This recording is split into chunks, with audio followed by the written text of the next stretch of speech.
lagi sidak pasar bareng sama Wakil Menteri Perdagangan. Komoditas apa aja sih yang bakalan naik? Jadi cabai rawit itu kan seharusnya 57.000, tapi tadi itu bahkan sampai 100.000. Wow, Bapak Men makan pedas?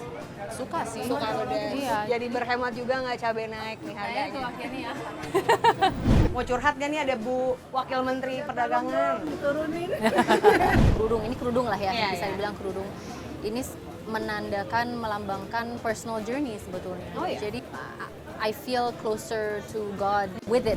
Aku tuh ngobrol sama kamu dari tadi sangat tergambar menteri milenial banget ya. Oh gitu ya? Ngomongnya Inggris Indonesia gitu. Nyebelin ya?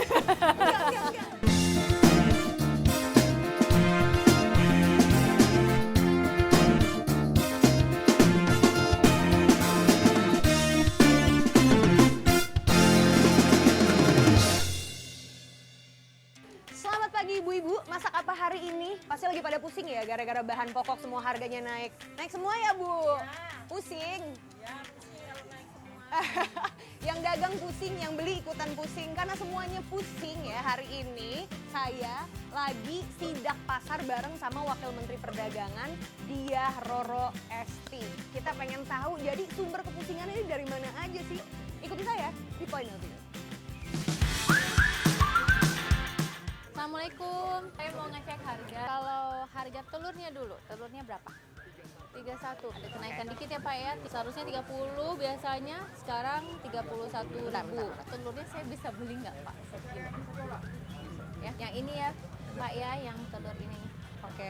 Permisi, saya udah bawain telurnya. Oh, terima kasih. Tapi cuma satu. Tanda cinta buat Mbak Wamen. Oh, terima kasih Pak. Selamat pagi Mbak Wamen. Pagi. Selamat Gimana pagi. kabarnya? Halo Bapak, baik. Alhamdulillah. Halo Bapak. Saya gangguin sedikit ya. Nggak apa-apa, ini kebetulan kita lagi beli telur nih. Oke. Tadi pagi kehabisan. Jadi Kehabisan. baru sadar, sekalian kita turun ngecek harga, kita belanja juga. Pagi-pagi. Penasaran, tapi beneran sering belanja ke pasar nggak Mbak Roro? Iya, jadi sebetulnya alhamdulillah ya berkahnya karena kita sering mantau harga di lapangan, belanjanya sekalian Pak. Oh, sekalian. Jadi kita sekalian belanja di situ juga. Oh, sebagai penguasa Tangsel, belanja ke pasar juga nggak Bapak? Pasar. Ke pasar Tapi juga? istri. Oh, istri. Bagi-bagi tugas. Bagi-bagi tugas. Oke, Mbak Wamen, ini kan semua orang tadi aku sempat mention di openingku adalah betapa ibu-ibu kalau udah jalan Idul Fitri palanya sakit semua. Betul, ini juga kita sekalian memantau beberapa komoditas. Ada sebagian yang naiknya itu sedikit gitu ya, walaupun ini kan trafficnya juga lumayan menjelang hari-hari besar. Lalu kemudian ada juga yang masih sesuai dengan harga acuannya gitu. Oke. Nanti ini kebetulan kita belum ngecek minyak karena Oh, kalau benar. Kemendak kita salah satu tanggung jawabnya itu adalah untuk distribusi minyak kita namanya. Jadi nanti kita cek juga gimana Oke. pasokannya. Oke. Tapi sementara kita beli dulu ya. Telur Jadi dulu. loh tadi Pak. Ya. Coba. Kita jadi karyawannya saja. Apa kita magang ya Pak? Jujur saya agak nggak ngerti cara milih telur yang bagus tuh gimana Mbak Wamen? Pilih Yang ya, lonjong? Yang lonjong. Oh. Terus ya aku nyari yang bersih aja sih jujur. Yang clean ya. Aku Oh, bantu ya, nih Mbak. Ya boleh boleh. Nah tadi pagi mau nyeplok telur habis. Tinggal satu. Iya Jadi lagi. satu bagi berdua sama suami. Gimana? Ya ampun, romantis. Oh, romantis. Romantis. Makasih udah untuk Paknya. Makasih. Oh, Bapak makasih ya. Sukses ya Pak ya. Mbak Wamen, komoditas apa aja sih yang diramalin bakalan naik gila-gilaan jelang Idul Fitri? Kalau saya cek itu cabai rawit sih Mbak. Hampir Jadi pernah cabai 100.000 rawit itu kan kan kemarin? seharusnya 57.000 Oh. harga acuannya. Oke. Tapi tadi itu bahkan sampai hampir 100.000. Wow. Iya, jadi lumayan. Mbak Wamen makan pedas? Suka sih. Suka pedas. Iya, Jadi berhemat juga nggak cabai naik nih Saya tuh harganya? akhirnya ya. Minyak kita harganya berapa deh sini? Berapa? Oh. Aku lihat, aku cek ya Bu ya. Nah ini Mbak. Oke. Pak Hanum, jadi this is minyak kita ini Oke. yang dari Kemendak nih Pak Wakil. Per Jadi- liternya 15.700. Ya, jadi harga eceran tertinggi Oke. HET-nya itu 15.700. Jadi di kita harus ngecek terus karena ini salah satu yang kita pantau di Kemendak. Oke. Sedangkan kalau harga bahan pokok supply-nya yang tadi kita lihat itu kita kerjasama dengan Badan Pangan Nasional. Oke. Jadi Badan Pangan Nasional yang memantau harga dan distribusi juga ya Pak ya. Distribusinya ya. Tapi kita kolaborasi karena kita punya dashboard-nya juga Oke. di Kemendak. Oke. So we have daily updates Oke. tentang harga. Naik turunnya ya. Banyak ngomong ya Bu ya, maaf ya. Gak apa-apa ya Ibu. Jadi tahu ini. Tahu jadi belajar juga. Mungkin aku mewakili banyak pertanyaan ibu-ibu. Iya, Dengan semua tiap hari kalau ke pasar ibu-ibu keluhannya pasti sama ya Bu. Harga naik lagi, harga pokok mahal lagi. Sebetulnya siapa sih yang ngatur dasar harga ini bisa mahal, harga ini bisa murah gitu Mbak? Jadi segala sesuatu hal itu kan sesuai dengan supply demand juga Oke. ya. Jadi kalau misalnya kenapa trennya tuh selalu naik di hari-hari besar, karena semakin banyak yang mau belanja kan begitu. Benar. Logikanya ya Bu ya. Jadi semakin banyak supply-nya juga terbatas misalnya, otomatis itu terdampak ke harganya itu sendiri. Makanya kenapa menjelang hari-hari besar saya, Pak Menteri gitu ya, kita selalu aktif ngecek langsung di lapangan gitu. Kalaupun naik sebesar apa sih gitu. Begitu kita tahu bahwa ternyata ada yang lagi naik harganya, kita langsung koordinasi, mohon maaf, sama distributornya juga. Karena sekarang ada peraturan baru, apa tuh? Pak Mendak, ada Permendak baru bahwasanya minyak kita itu disalurkannya lewat BUMN pangan. Jadi harus BUMN pangan Pak, antara Bulog atau apa satunya ID Food gitu. Jadi Sebelumnya? 35%. Sebelumnya itu tidak ada kayak bukan batasan ya, tidak ada target bahwa at least harus 35%. Jadi even the private players itu juga bisa main, masuk dan gitu Oke. mendistribusikan. Nah sekarang kita lebih menertibkan harapannya karena mereka kan rantainya jelas banget. Jadi kita tahu persis, kita bisa monitor lebih rinci lagi. Benar. Lebih Salahnya di terpantau mana? ya. Salahnya di mana? Dan kita harus dorongnya lewat daerah mana dan lain-lain. Oke, Mbak Harum, hari ini kita beli semua ya Bu ya? Wow. Jadi yang ada di sini sama yang ini minyak saya beli. Oke. Karena ini lagi Ramadan juga Mbak. Jadi kita bagi-bagi. Kayaknya udah pada ngantri Mbak. Ya, makanya kita berikan langsung untuk masyarakat. Langsung ya.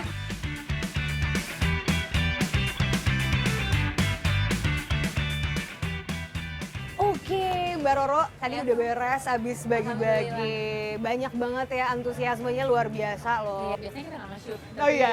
Kebetulan aja karena Iya. lagi bareng. Gak niat ria ya Nggak. sebetulnya ya. Oke, by the way Mbak Roro, di masa ini bahan pokok lagi selangit, semuanya naik. Ya, ini masalah ibu-ibu ya. Saya sama Pak Menteri, we're always going on the ground. Kita harus cek langsung ke lapangan. Kalau misalnya mengenai harga dan lain-lain itu banyak sekali yang terlibat di situ, Mbak. Dengan Badan Pangan Nasional gitu ya. Kita juga selalu feeding ke mereka early warningnya gimana, ini harga ini lagi naik nih, tolong dong dipasok gitu, tolong dong distribusinya digencarkan lagi gitu. Terus kenapa kalau kita turun juga dengan pemerintah daerah, kalau tadi kan dengan Pak Wakil Wali Kota Tangsel, itu kita juga memastikan agar mereka itu memantau lebih aktif lagi dan mereka juga mempunyai terobosan. Kebetulan ada bazar, ya kan, kayak semacam pasar murah gitu. Dan itu mereka adakan, biasanya pemerintah daerah itu aktif melakukan itu gitu. Jadi para ibu-ibu yang lagi kepingin belanja, nyari alternatif, mungkin tadinya di sebuah pasar terus ternyata ada pasar murah, mereka bisa beralih ke situ juga dengan harga yang mungkin lebih terjangkau. Tapi ibu-ibu ini kan banyak banget, ada yang sukanya belanja di pasar, ada juga yang sukanya belanja di retail modern, benar. jadi misalnya supermarket. Tahu nggak sih kita kemarin launching bareng Kemenko Ekon. Jadi kita launching namanya Jumat Mubarak gitu. Jadi program ini adalah program diskon sebetulnya. Jadi ada paket hemat untuk misalnya satu paket sembako itu ada harga khususnya, ada paket hemat, paket amanah, macam-macam lah. Jadi masyarakat itu dapat kesempatan untuk milih dan dengan harga yang juga lebih terjangkau. Di supermarket juga ada. Kalau ada yang mau belanja pakaian pun kita ada namanya ada Bina diskon, belanja di Indonesia aja diskon, ada Harbolnas, hari belanja online nasional. Kemarin gitu yang 33 itu ya, tanggalan-tanggalan kita check out tuh kayaknya. Kan online juga banyak diskon-diskon loh. Betul. I mean bagi orang yang suka belanja online juga. Sama. Ya kan kita punya. So itu penting. Aku tuh kalau lagi bacain berita ya Mbak, selalu ngebacain berita harga cabai 100.000 sampai geleng-geleng kepala. Harga cabai sama harga daging sama. Akhirnya orang makan dagingnya nggak ada pedes-pedesnya gara-gara harga cabenya, mendingan beli daging gitu. solusinya pemerintah, Mbak Wamen? Capek nih ibu-ibu disiksa harga mahal, bukan begitu Ibu? Ya. Benar ya? Benar ya? Ibu ini Mbak Wamendak loh Ibu. Hai Ibu, apa kabar Ibu? Sehat Ibu?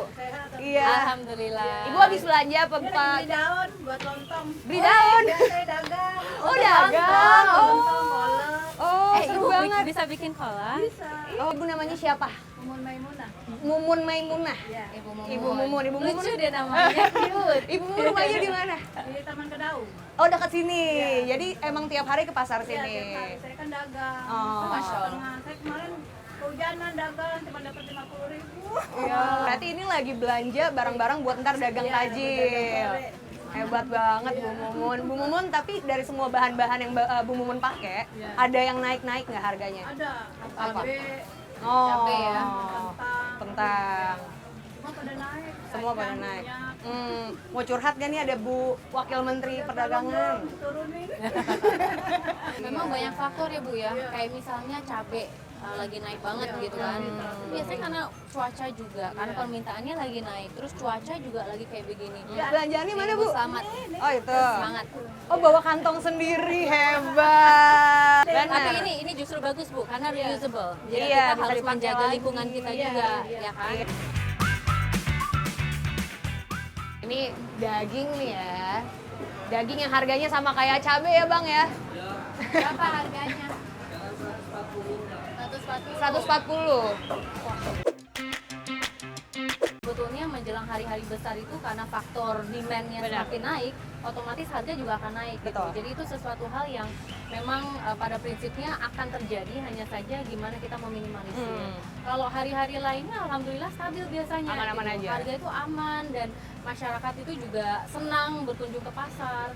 Terus di samping itu juga yang kita lagi ingin tekankan karena kita kerjasama dengan Kementerian Lingkungan juga, bagaimana pasar itu nyaman untuk dikunjungin. Jadi dari segi kebersihan, tapi kebersihan ini kan harus semuanya gitu Benar, ya, yang benar. kerjasama gitu. Rata ya. Jadi dari segi kebersihan, terus kalau sekarang kita lagi dorong digitalisasi, kita kerjasama dengan beberapa pedagang pasar, gimana caranya agar kalau datang itu mereka bisa beli lewat kris dan tinggal ngetap gitu kan, terus bisa langsung transaksi.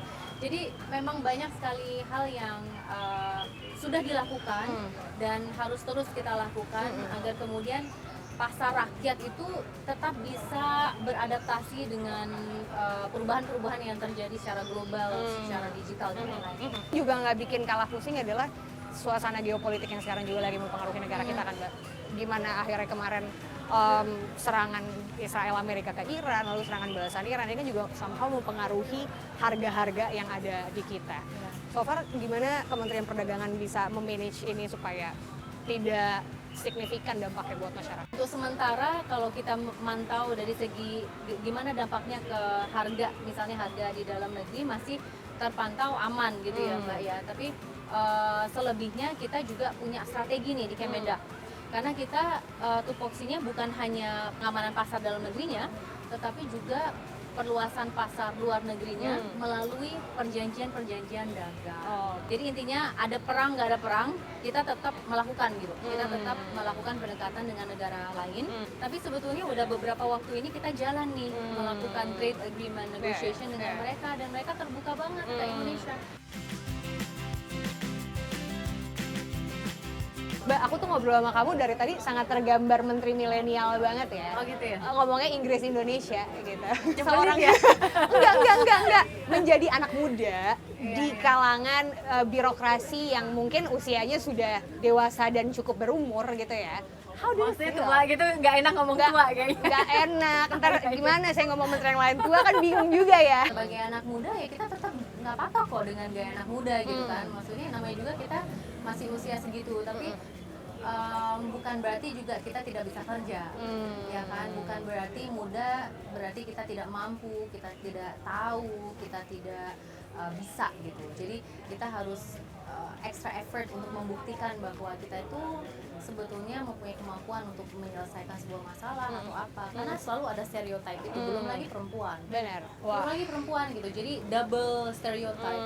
Tapi alhamdulillah sejak saya misalnya dulu kan lama di DPR juga, misalnya 5 tahun di DPR, sebelum akhirnya sekarang menjabat sebagai wakil menteri, udah cukup train terhadap apa sih yang diharapkan gitu dari segi substansi pekerjaannya, dan bagaimana sekarang kita juga bisa lebih hadir untuk rakyat. Dan buat aku, for me personally, dibawa santai aja, dibawa nyaman, tapi santai tapi serius. After 5 tahun di DPR, sekarang setahun jalan jadi wamen, which one do you prefer?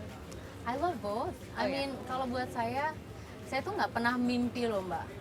Jadi maksudnya nggak pernah mimpi mau jadi DPR atau mau jadi wakil menteri. Atau Mimpinya jadi apa sebetulnya? mimpinya sebenarnya, maksudnya kepingin selalu menjadi orang yang bermanfaat aja. Untuk berkontribusi banyak caranya gitu. Benar. Kebetulan aja sekarang sebagai kemarin wakil DPR, terus sekarang wakil menteri gitu. Everyone here has a chance to give back juga gitu kan, dengan karyanya masing-masing, kinerjanya masing-masing. Lanjut. Oke. Ini mungkin pertanyaan yang mungkin dipertanyakan semua orang juga yang follow Mbak Roro. I saw your last update in Instagram. Yes. Fotonya Mbak Roro pas zaman kuliah, so pretty dengan rambut terurai Berarti sekarang udah panjang. not pretty. More pretty. Makin cakep Mbak, makin cakep. Cuma maksudnya di masa itu akhirnya orang ngeliat dari pertama kali kemunculannya Mbak Roro selalu pakai jilbab pasang ini gitu. Ini mau dibikin jadi bentuk signature. Kalau anak-anak di thread itu pada ngomongnya ini apa jilbab bangsawan katanya. Wow. Kayak yang gitu, yang gitu. Banyak yang nanya sebetulnya. Dan kalau buat aku kayak misalnya headscarf atau kerudung, ini kerudung lah ya, bisa dibilang kerudung. Ini menandakan, melambangkan personal journey sebetulnya. Oh, iya? Jadi kita kan maksudnya dengan kepercayaannya masing-masing, kita punya journey-nya masing-masing. Yes. Dan I feel closer to God with it gitu.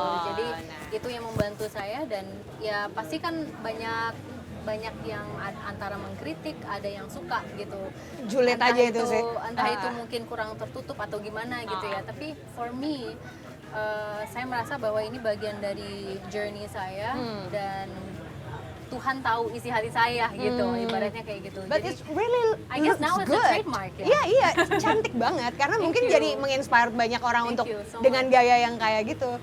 Dan kalau ngelihat orang yang sekarang pakai model scarf kayak gitu, ingetnya langsung Mbak Roro. Dan gitu. Serius, because it's really so good on you. Oh really? Beneran Thank you. cakep. Thank you so much. Cakep. Dan on the other hand juga emang karena orangnya cakep ya, dipakai apa aja juga kayak cocok aja Sama udah. kayak hostnya ya. Bisa aja. Ya. Sekarang berarti Mbak Roro umurnya 32 tahun. Ya. Interest untuk terjun ke politik 26 tahun bahkan ya pas lagi DPR ya. Ya, dulu Bener waktu kan? mulainya 26-an ya. 26 ya. Dimana ketika usia itu ya lagi nyoba-nyoba banyak hal, traveling kayak aku tidak mau tanggung jawab terlalu besar gitu. Sedangkan kamu menjadi regulator, apa yang bikin akhirnya mau shifting? Calling Mbak. Jadi selain dari calling, momentum. Karena dulu kan kebetulan waktu kuliah juga dapat LPDP dulu tuh. Kamu LPDP juga. Ya, jadi dapat LPDP. Waktu dapat LPDP, dapat beasiswa itu merasa lebih tanggung jawab gitu. Apapun yang dilakukan harus ada dampaknya nih untuk Indonesia. Jadi dulu risetnya tentang Indonesia, terus kalau ada acara-acara pentas kebudayaan ikut serta di situ. Ini loh Indonesia. Tapi begitu balik ya ada calling gitu. Apapun yang dipelajari di luar ya harus ada dampaknya nih untuk Indonesia. Jadi dulu ada mendirikan sebuah organisasi, lancar, alhamdulillah, kerjasama dengan pemerintah. Dan ternyata di tahun 2018-an ya, 2019, lagi butuh sosok-sosok perempuan, maju nyalek. Oh oke. Awalnya tuh iseng, nggak ada kayak niat khusus gitu bahwa you know what, I have to get in. Tapi journey-nya luar biasa banget gitu. Waktu itu saya mewakili masyarakat di Jawa Timur. Begitu turun ke lapangan, karena memang aslinya Jawa Timur. Oh asli Jawa Timur. Jadi my parents itu dari Surabaya, papa dari Kediri, ada keluarga juga di Lamongan, ada di mana-mana lah intinya di Jawa Timur. Terus begitu turun kok senang banget ya. Kayak I just love meeting people, senang ketemu rakyat, senang ngobrol, senang lebih memposisikan diri untuk mendengar gitu. Kadang-kadang kan kalau bicara gampang ya, tapi kalau kita betul duduk terus kita dengerin cerita orang gitu, atau kita benar-benar mendengarkan apa sih keluh kesahnya gitu, Dan dari situ karena nyaman, seneng, dibawa enjoy, nggak nyangka bahwa ternyata berhasil gitu lolos. Tadi kan Mbak Hanum bilang, berarti gimana dong your fun time-nya Iya. seolah kayak hilang dong. Masa mudanya. Masa mudanya gimana nih gitu.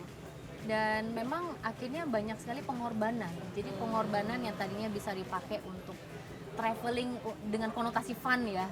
Terus mungkin waktu dengan teman, lebih banyak waktu dengan keluarga, kita sacrifice. Jadi akhirnya ya itu tadi sacrifice, tapi karena kebetulan juga yang dikerjakan fun, in my opinion, Iya. I have a lot of passion for karena dulu bidangnya juga sesuai dengan komisinya, sesuai dengan bidang, jadi banyak passion juga di situ.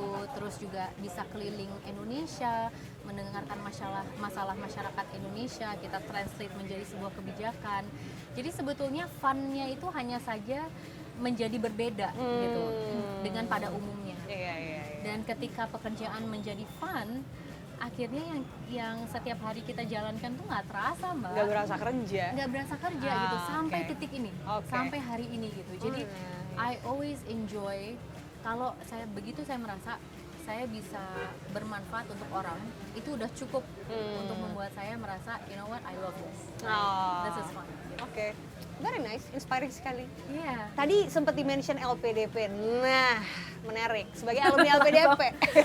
Sebagai Jangan alumni juga? Enggak, saya nyoba pertama dan terakhir kali gagal. Dengan apa yang sekarang lagi terjadi, gimana sih sebetulnya menjadi alumni yang melihat sebetulnya potret yang terjadi seperti yang kasus yang lagi viral itu tuh emang beneran juga terjadi. Banyak orang yang memilih untuk nggak mau balik dan do something for Indonesia kayak perjanjian di awalnya gitu, atau memilih untuk ya itu anaknya nggak mau dijadiin warga negara Indonesia. What do you think? Aduh, kalau itu tuh ekstrim ya. Kalau yang masalah anak nggak mau dijadikan warga negara Indonesia, menurut saya it's a bit too much. Tapi kalau buat saya secara pribadi, karena tadi kembali lagi komitmen dari awal memang berangkat untuk kembali gitu kan, berangkat untuk kembali ke Indonesia dan menerapkan ilmunya di Indonesia.